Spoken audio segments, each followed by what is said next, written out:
السلام علیکم ناظرین، ویلکم ٹو آواز حقیقت۔ ناظرین، گزشتہ 24 گھنٹوں کے دوران پاک افغان سرحد پر پیدا ہونے والی کشیدگی اب ایک منظم اور بڑے پیمانے کے فوجی آپریشنز کی شکل اختیار کر چکی ہے، جس کی تصدیق DGISPR نے اپنی تازہ ترین بریفنگ میں کر دی ہے۔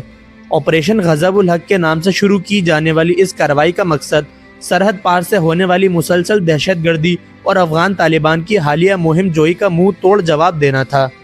پاکستانی عسکری قیادت نے یہ واضح کر دیا ہے کہ ملک کی سالمیت پر کوئی سمجھوتہ نہیں کیا جائے گا اور اب دفاعی حکمت عملی کو بھی ایکٹیو اگریشن میں تبدیل کر دیا گیا ہے۔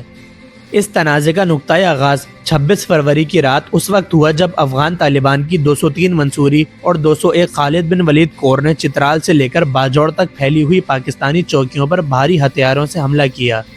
DGISPR کے مطابق دشمن نے آرٹلری اور مورٹارز کا استعمال کرتے ہوئے پاکستانی سرحدی دفاع کو کمزور کرنے کی کوشش کی، جس کے نتیجے میں پاک فوج کے 2 نوجوان نے بہادری سے لڑتے ہوئے جام شہادت نوش کیا۔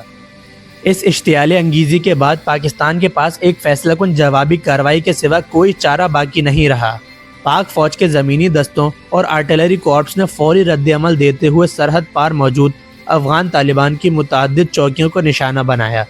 جدید اینٹی ٹینک گائیڈڈ میزائلز اور توپ خانے کے درست استعمال نے دشمن کے قلعہ نما ڈھانچوں کو مٹی کے ڈھیر میں بدل دیا۔ سوشل میڈیا پر وائرل ہونے والے ویژول شواہد اور حالیہ بریفنگ کے اعداد و شمار بتاتے ہیں کہ ٹریننگ کی کمی کے سبب افغان فائٹرز اپنی پوزیشن چھوڑ کر بھاگنے پر مجبور ہو گئے، جس سے پاکستان کی زمینی برتری واضح طور پر ثابت ہو گئی۔ آپریشن کے دوسرے مرحلے میں پاک فضائیہ نے رات کے اندھیرے میں ایک تاریخی اور جرأت مندانہ فضائی مہم کا آغاز کیا، جس کی رسائی کابل کے دل تک تھی۔ ننگرہار میں طالبان کے ایک اسٹریٹجک ایمونیشن ڈیپو کو نشانہ بنانا اس مہم کا پہلا بڑا ہدف تھا، جہاں پاکستانی ڈرونز نے کامیابی سے دشمن کے جنگی ذخائر کو تباہ کیا۔ اسٹرائیک کے فوری بعد کابل کی فضائیں پاکستانی طیاروں کی گونج سے لرز اٹھیں، جہاں وزارت دفاع کے زیر اثر 2 بڑے بریگیڈ ہیڈ کوارٹرز کو زمین بوس کر دیا گیا، جو کہ دہشت گردوں کی ٹریننگ کے لیے استعمال ہو رہے تھے۔ اس کارروائی کے دوران افغان طالبان کا ایک MI-17 ہیلی کاپٹر بھی تباہ ہوا۔ اگرچہ اس کے گرنے کی حتمی ٹیکنیکل وجہ کے بارے میں مختلف آراء ہیں، لیکن یہ کنفرم نہیں ہے کہ یہ پاکستانی ایئر ڈیفنس کے ایکشن کے دوران ہی زمین بوس ہوا۔ اس کے ساتھ ساتھ پاکستانی فوج کے شدید آرٹلری فائر اور اینٹی ٹینک گائیڈڈ میزائلز نے دشمن کے 115 کے قریب بختر بند فوجی گاڑیاں اور ٹینکس مکمل طور پر تباہ کر دیے۔ یہ جانی نقصان سے کہیں زیادہ بڑا مالی اور عسکری نقصان ہے، جس نے افغان فورسز کی دوبارہ منظم ہونے کی صلاحیت کو شدید نقصان پہنچایا۔ حملے صرف سرحد تک محدود نہیں رہے، بلکہ قندھار اور پکتیکا کی گہرائی میں واقع اہداف کو بھی نشانہ بنایا گیا۔ قندھار میں کارپس ہیڈ کوارٹرز اور لاجسٹک بیسز کی تباہی نے دشمن کے سپلائی چین نظام کو مفلوج کر کے رکھ دیا۔ ان حملوں کی شدت اتنی زیادہ تھی کہ افغان طالبان کی اعلیٰ قیادت بشامل ملا ہیبت اللہ کے ٹھکانوں کو بھی ہائی ویلیو ٹارگٹس کے طور پر نشانہ بنایا گیا، جن کے بارے میں مزید تفصیلات جلد متوقع ہیں۔ عسکری حکام کا کہنا ہے کہ یہ ایک سنکرونائز جوائنٹ آپریشن تھا، جس میں پاک فضائیہ کے ساتھ ساتھ پاک فوج کی راکٹ فورس نے بھی بھرپور حصہ لیا۔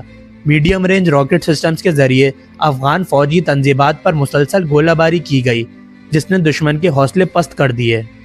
بریفنگ کے مطابق اس آپریشن کے دوران اب تک 274 طالبان جنگجو ہلاک ہو چکے ہیں اور 400 سے بھی زیادہ زخمی ہیں، جو کہ افغان فورسز کے لیے ایک بہت ہی بڑا جانی نقصان ہے۔ آپریشن غضب الحق کی کامیابی کا ایک بڑا راز پاکستان کی نائٹ فائٹنگ صلاحیتوں میں موجود ہے۔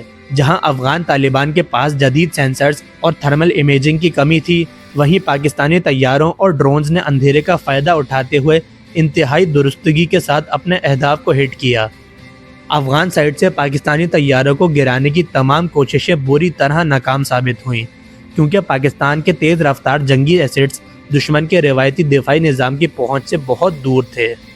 DGISPR نے اپنی بریفنگ میں یہ واضح کیا ہے کہ پاکستان اب صرف انتظار کرنے کی پالیسی پر نہیں رہے گا، بلکہ ہر خطرے کا فوراً جواب دیا جائے گا۔ افغانستان کی طرف سے سیز فائر کی کچھ اپیلوں کی بھی رپورٹس ہیں، لیکن پاکستان نے ابھی تک آپریشن کے خاتمے کا کوئی فائنل اعلان نہیں کیا۔ عسکری ذرائع کے مطابق صورتحال کو ابھی بھی ایک ایکٹیو کامبیٹ سچویشن کے طور پر دیکھا جا رہا ہے، جہاں ضرورت پڑنے پر مزید فضائی اور زمینی کارروائی کی جا سکتی ہے۔ مستقبل کے حوالے سے بتایا گیا ہے کہ سرحد پار سیکیورٹی کو مزید مضبوط کیا جا رہا ہے اور فینسنگ اور سرویلنس سسٹم پر خاص طور پر توجہ دی جا رہی ہے۔ پاکستان نے افغان اتھارٹیز پر بھی زور دیا ہے کہ وہ اپنی زمین کو دہشت گردی کے لیے استعمال ہونے سے روکیں، ورنہ اس قسم کی کارروائی دوبارہ بھی کی جا سکتی ہے۔ آخر میں ناظرین، یہ صورتحال ابھی بھی انتہائی حساس اور مزید ڈیولپمنٹس کسی بھی وقت سامنے آ سکتی ہیں۔ یہ تنازع صرف سرحد تک محدود نہیں بلکہ پورے ریجن کی سیکیورٹی پر اثر انداز ہو سکتا ہے۔ پاکستان نے واضح پیغام دیا ہے کہ ملک کے دفاع اور سالمیت پر کوئی سمجھوتا نہیں ہوگا۔ آنے والے دنوں میں اس آپریشن کے مزید نتائج اور تفصیلات سامنے آنے کے امکان ہیں، اس لیے ضروری ہے کہ آپ مستند معلومات کے لیے آواز حقیقت کے ساتھ جڑے رہیں، اور اگر ویڈیو پسند آئی ہو تو ویڈیو کو لائک اور شیئر لازمی کریں۔ آپ سے ملاقات ہوگی نیکسٹ ویڈیو میں، تب تک کے لیے اللہ حافظ۔ پاکستان زندہ باد۔